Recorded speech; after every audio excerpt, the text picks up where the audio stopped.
Okay, so here we go. We got our apron and everything on.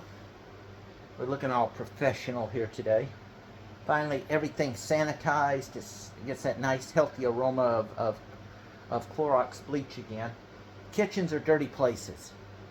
Okay, I'll wipe it, I'll clean it, and then everything gets bleached.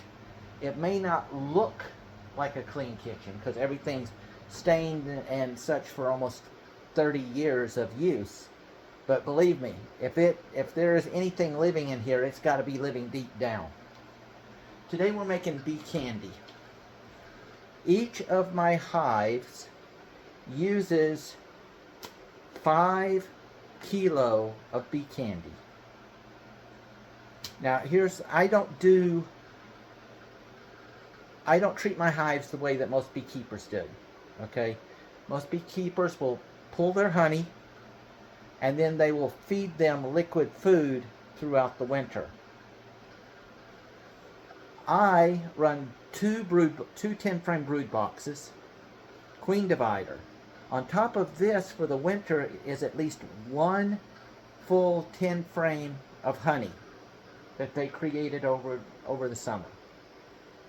I have another queen divider that sits on this, but the little bars on the queen divider, I've taken the corners of each one and crimped it so it's double the space in between every 2 bars because 2 bars are crimped together.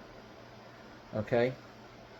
This allows the bees in and out, and I take it's basically a very small frame, a very small box, and it's used, the bees can go in and that's what you feed your liquid food from. And I ripped all that out, took the bottom out, took the mesh out, all of that. This sits on top of the now double-spaced queen divider, because remember, I've got my queen divider underneath, so I'm not worried about her getting up there. And this is where my sugar candy gets stacked. Then my lid goes on. So during the winter, the bees eat the honey, as they would in nature. And then, as we get into the spring, if they need it, they've got that sugar candy. And the reason being is here lately we've had a lot of really wet springs, and I've heard accounts of bees starving to death because they could not get out to collect anything because it was simply too wet. Now, I know that my bees are healthy. I've been stung many, many times by people's bees. My father-in-law's bees, I got stung by Dan's bees, I got stung by some bees helping another guy. And normally if you get stung, I get a little bit of swelling. That's it. This was 3 days ago. Look at that. It swelled all the way up through here. And I only had one sting. And that was because he got between me and the wood that I was working with when I was changing out frames. Just one of those swelled my arm all. And they're the same bees that comes out of Dan's because this is one of the original splits from his hive. That means these bees are extremely healthy because they can produce very potent venom. And so, you know, I don't have any wing deformities. I don't have, they're very good at grooming because they stay healthy. They've got space and they're living naturally. So I hardly had any varroa mite issues this year. I know, smells wonderful, like Clorox bleach, huh?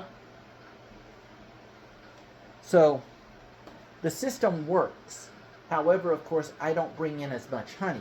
I'm not a professional beekeeper. I'm not selling my honey. My honey I use for me, I give away as gifts to families, like for Christmas and so on. That's it. So I can afford to do that.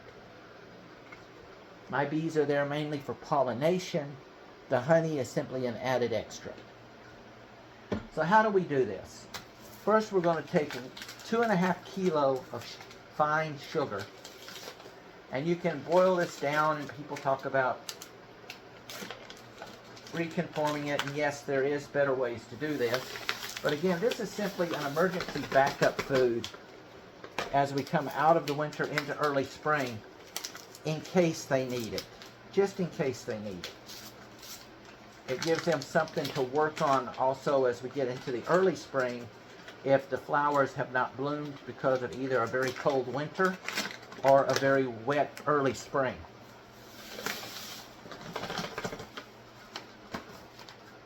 Some people will put bee vitamins and stuff, but since my bees are living basically off their natural honey anyway, I don't have to worry about that.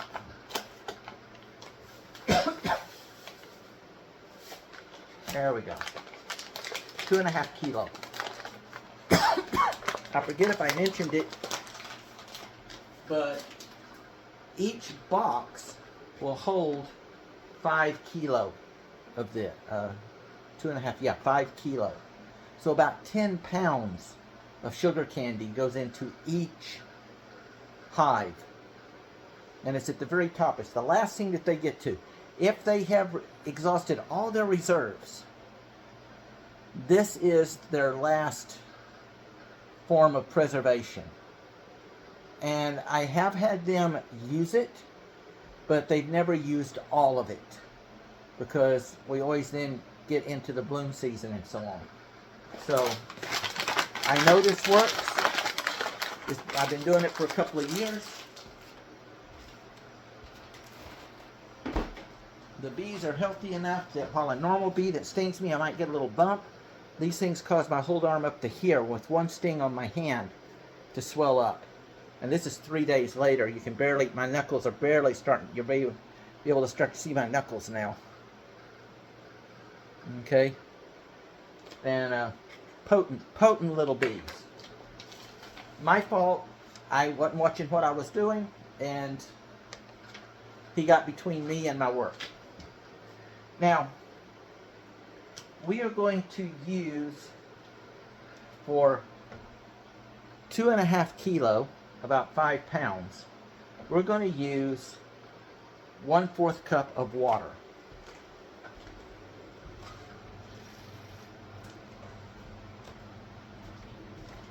And we're just going to spread this in here. Okay? Sorry.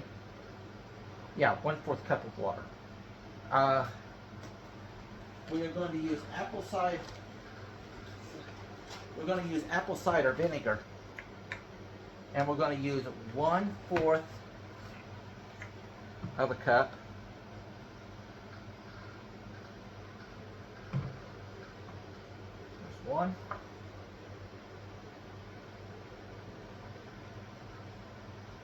And just under another, because you're supposed to use about 3/4 of a cup for 10 pounds, or 5 kilo. We're using half of that, so this is about 1/4 of a cup, and then about 1/2 of a 1/4 of a cup again, maybe a little bit more. This acts as a bonding agent to bond everything. The vinegar will help with to keep any type of molds and stuff down, so it'll keep it from turning bad. And because the bees will build up some humidity, because the outside box has my insulation box on it in the winter, so it's insulated. It's got, the top has places for airflow, but still it can build up a little bit of humidity during the winter. So you got to regulate that humidity to make sure that they can deal with it. Otherwise you get mold and everything else going in there, and it'll kill your hive. So let me get this plugged up.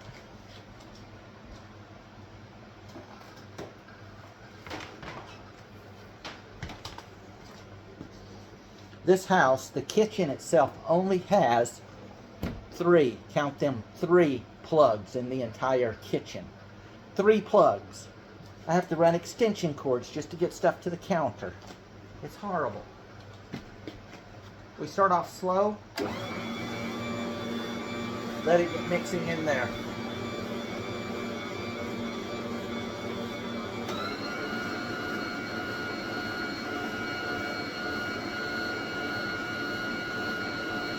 Once I see it's forming, it'll start compacting and moving to the sides and trying to build up.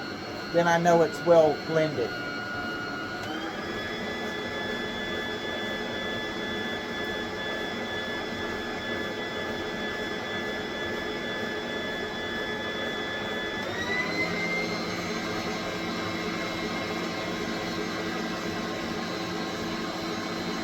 We want it really, really blended in there.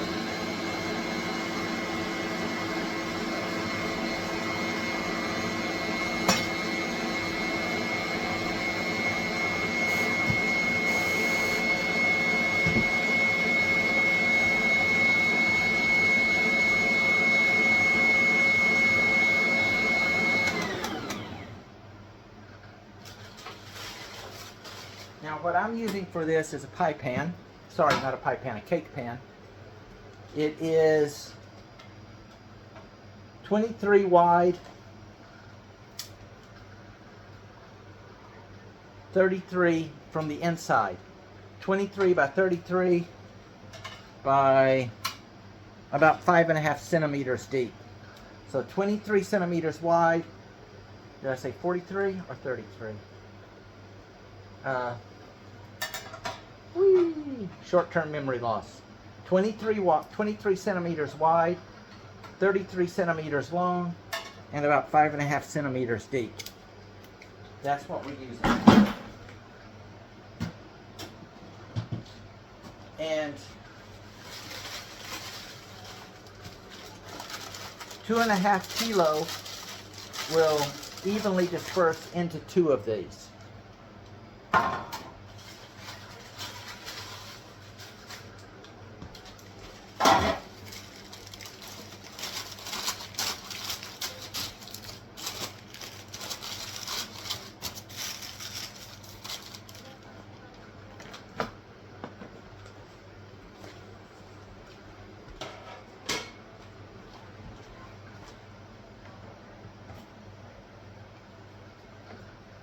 The first thing you want to do with this is rinse this off immediately. This stuff dries really quick and it dries hard.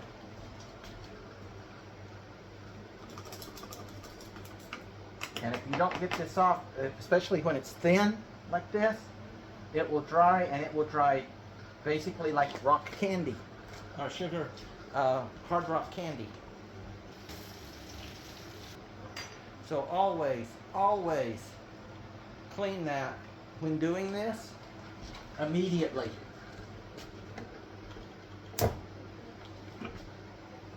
I want to put my recipe back in with my recipe stuff. Yes, I have a whole cupboard over here full of recipes.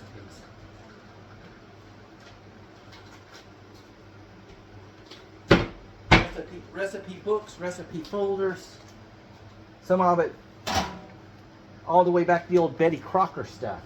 Do you think I come up with all of this just on my own?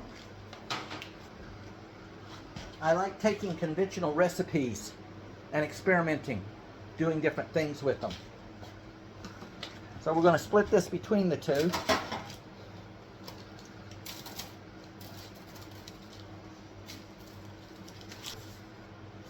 This will have a sort of a moist, sticky. It will not be melted. It will just be moist and sticky.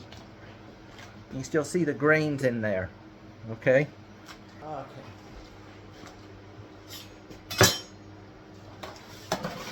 Now what we want to do with this, oops, I use my paper a lot. That's for a different recipe. There we go. We basically just want to spread this out.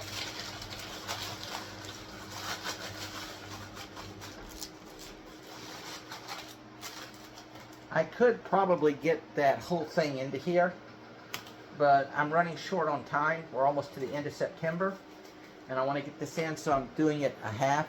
Normally, I could get 2.5 kilo of sugar into one, and it'll be really thick, but it'll take about 4 days to put completely dry. By doing half, of course, I'm reducing the dry time.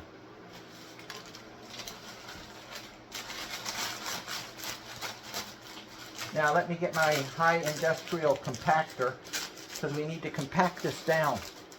And you may not have this type of machinery at home, but I'm sure you'll figure something out.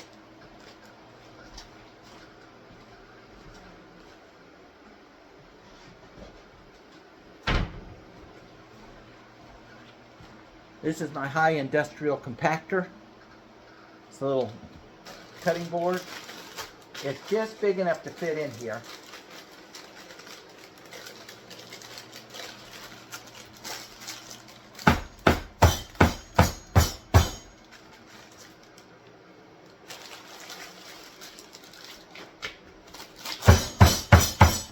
did it this way once with the rim here and really messed up my wrist.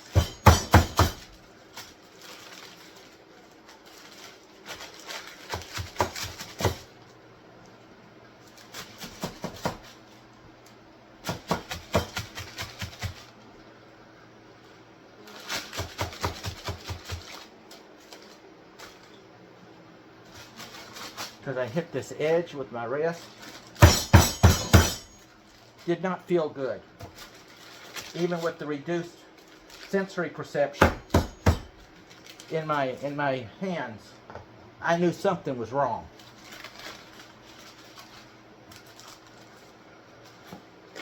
Alright, that compacts it down. And this will go sit in the window and dry for at least 24 to 48 hours. Then I'll gently lift and turn it. Okay, that's what I've got my other one for. This will set, it'll get flipped, the paper gets, I'll have paper down here on this. It'll set on here, get flipped, and the other paper comes off, and then it dries on the other side. And this one, of course, is slightly bigger. It fits around so I don't have a mist problem.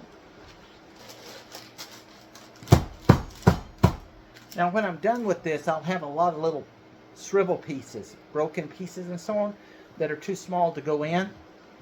And that's what I keep this box for. Those pieces will get stored in here. I'll crush it up and use it next season. Because the stuff, once long as it doesn't get wet or anything, will stay almost indefinitely.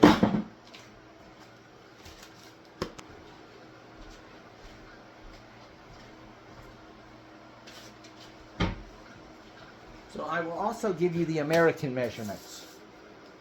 For 10 pounds of fine sugar, 3/4, that's 3/4 apple cider vinegar, cup of apple cider vinegar. 1/2 cup of water. Does not have to be warm, just tap water. And then you can put Bee Healthy or whatever into it if you're not letting your bees get their honey. If you're pulling that, then you want to put some like Bee Healthy or something in there to give them those extra vitamin boosts that they'll be needing. That's about it. I've got a couple of things here. It's www.quailhollow.farm, and Facebook is Quail Hollow Homestead, or sorry, Quail Hollow Honeystead, or Honeysteed, S-T-E-A-D. I think, I don't remember because it was a while back, but I think that's where I pulled the original recipe from when I was reading up on it. And I was like, you know, that sounds like something I could use. That will get stored. This gets washed. All of this gets wiped down. And we're on to making dinner tonight. This is the bee candy once it's set, okay? I let it set for 2 to 3 days, and then I gently flip it because the bottom, you see just where my fingers touched it.